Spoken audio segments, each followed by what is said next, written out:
Hello everyone. I know it's been a while. I just got a new PC. I will be put a little picture of that right there for you so you can see the beauty of it.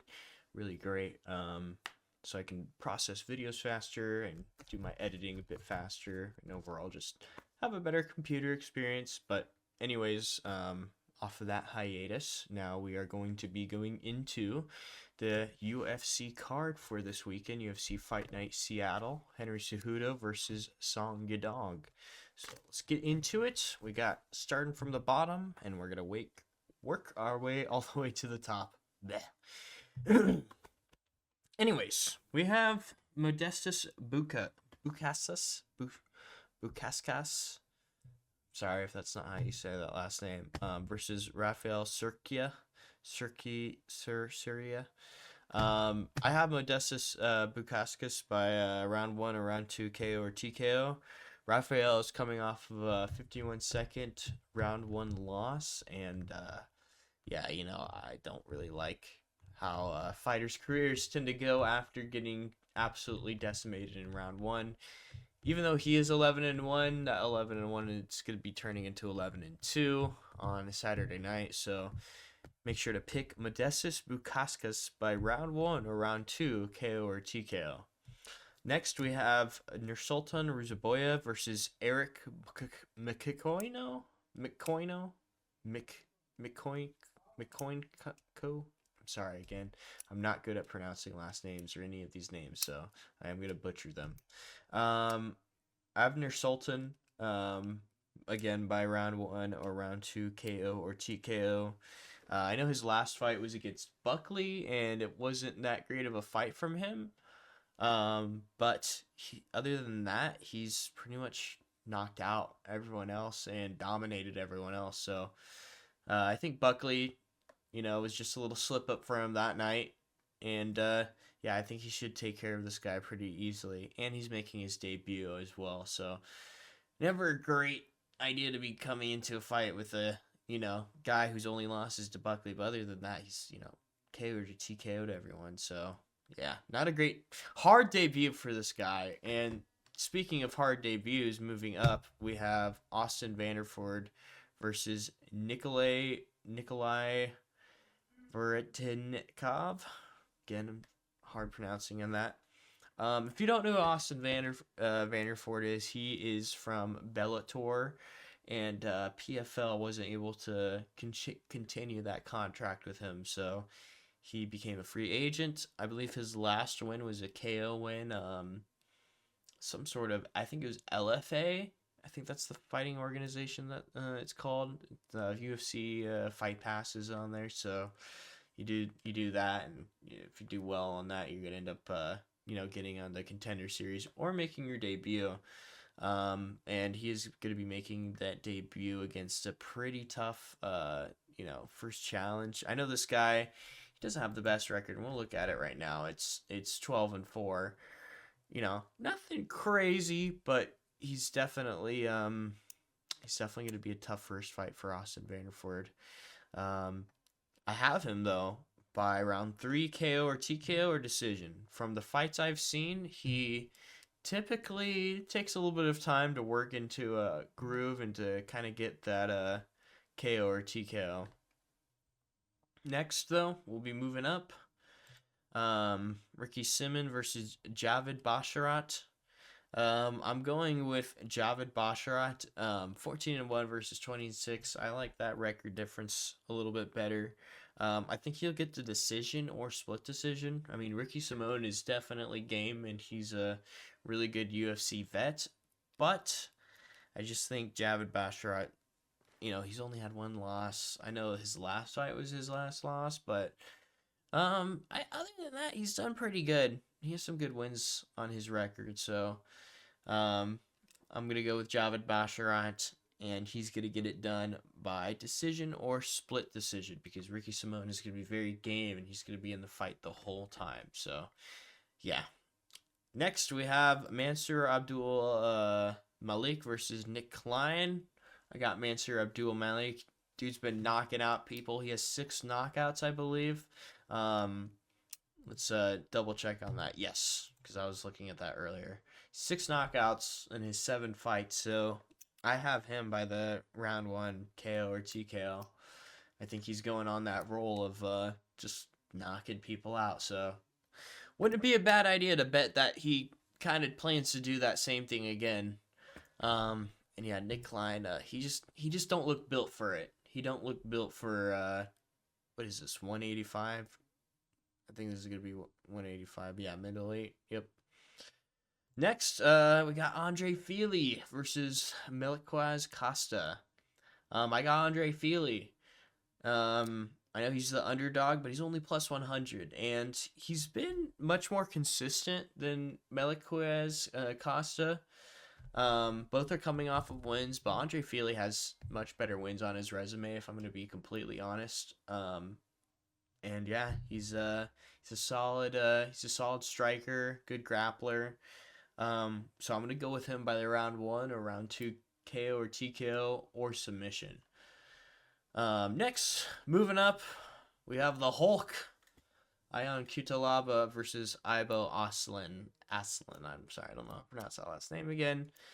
Unfortunately, Ion Cutelaba, as much as I would like to root for him, he just, dude is just so wishy-washy. He's so back and forth on his fights, and I can't really, it's hard to bet on him. It really is. I know he had like a 2-fight win streak, lost again.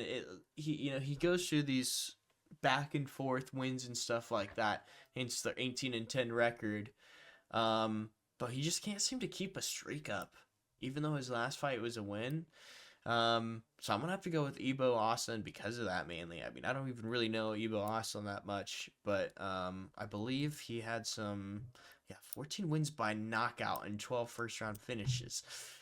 Ooh, that is really not good for Ion Cutelaba. Really not good. He's not going to be able to play possum and do that stuff he did with Ankalaev. Crazy, by the way, he is able to get a rematch with Ankalaev. They really gave Ankalaev some crazy, low-rank matchups in the light heavyweight division. But anyways, moving into the main event, got Alonzo Menafield versus Julius Walker. Again, a kind of wishy-washy kind of guy, if I'm going to be completely in Alonzo Menafield.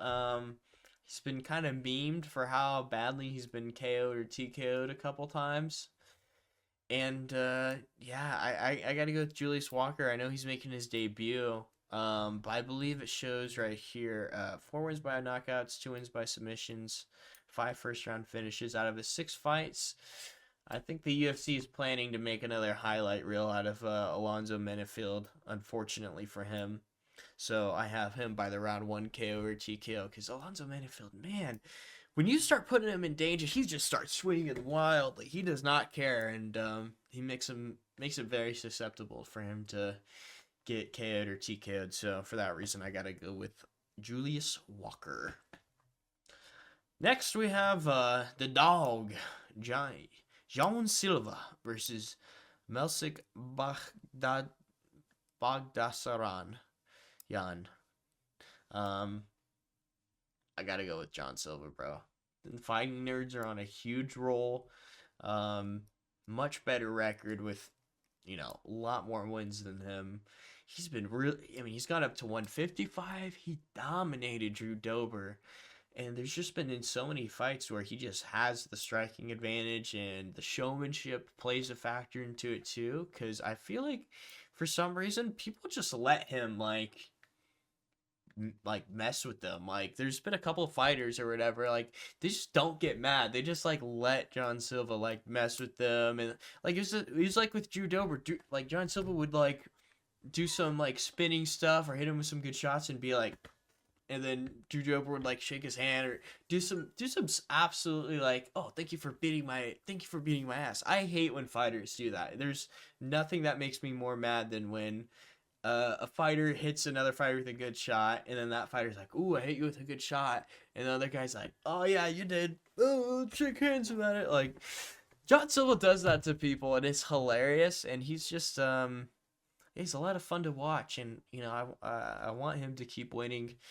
And I feel like he's just got a really great explosive in and out fighting style that's working really great for him at featherweight. Really, real big problem for a lot of featherweights if they can't deal with that. So, gonna go with him by round 2 or round 3 KO or TKO. I haven't seen really many first round finishes. It's mainly a lot of, 2 or 3, and they're kind of like big dog fights. But he's dominating most of them.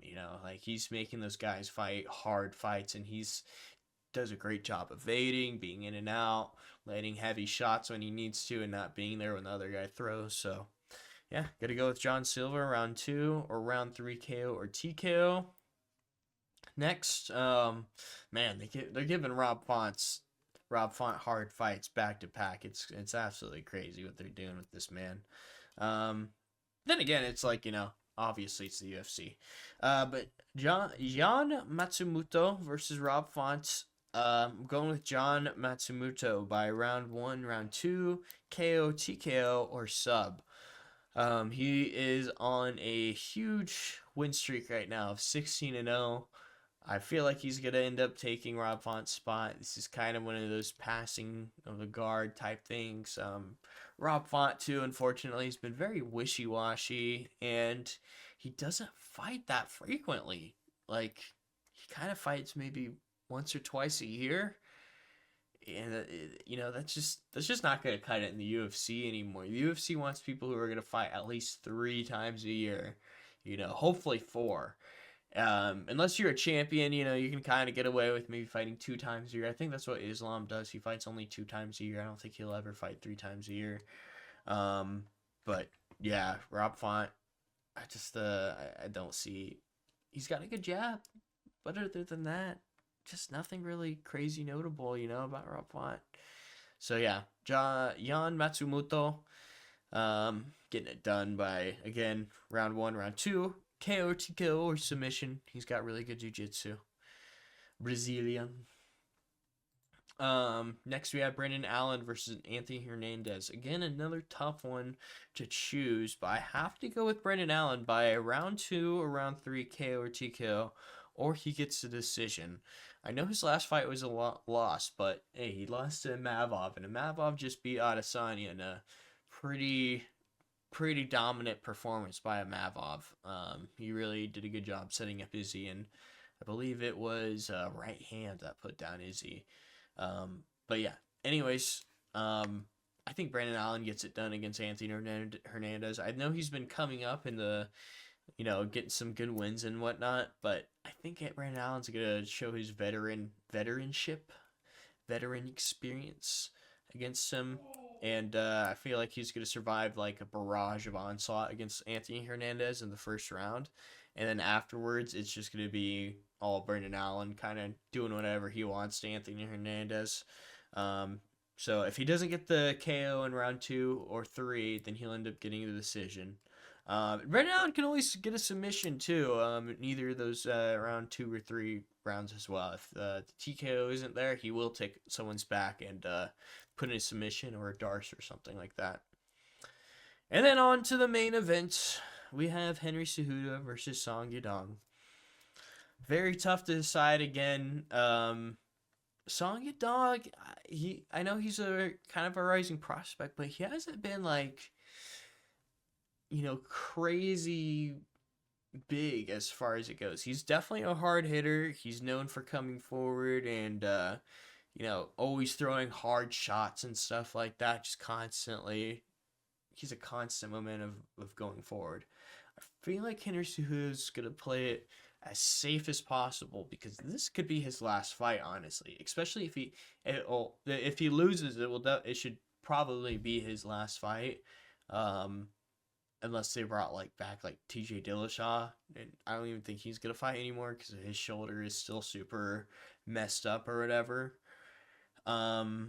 But yeah, I gotta go with Henry Cejudo by decision, or split decision, honestly. I feel like he's gonna do a lot of wrestling that he probably doesn't normally do.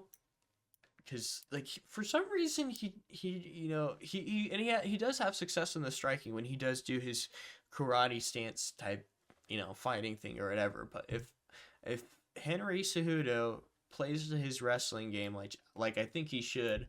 And I feel like if he has kind of a match similar to Demetrius Johnson too, where he kind of did a lot of laying on him, he's gonna need to kind of just control Song Yudong and make sure Song Yudong can get that energy sapped away from his biceps and everything like that. Because Song Yudong, he's in crazy shape, but being in that super muscular shape and stuff like that, getting held down and wasting their energy can play dividends to Henry Cejudo's game. And I just spit on my screen like an absolute trashy person there.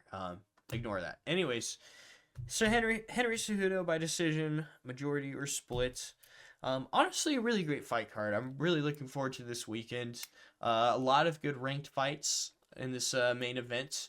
Even though Alonzo Metafield is kind of meh. At least he's 15 in light heavyweight. Absolutely crazy that we could not get any ranked matchups for UFC 312, but here we are, back-to-back weeks with having ranked fighters on the main card in UFC Fight Nights. Like, I know they want UFC Fight Nights to do well, but man, we are sometimes going really top-heavy cards when we do that for our numbered UFC events. So hopefully we get to see more of the new contenders on the fight nights versus having them on the numbered cards, But anyways, those are all my picks, predictions, and my breakdowns for you for all the fights. Hope you enjoyed the video. Content will be rolling again continuously, unless I have something other crazy or whatever happens, but don't really see that happening. Anyways, have a great night. Thank you for watching.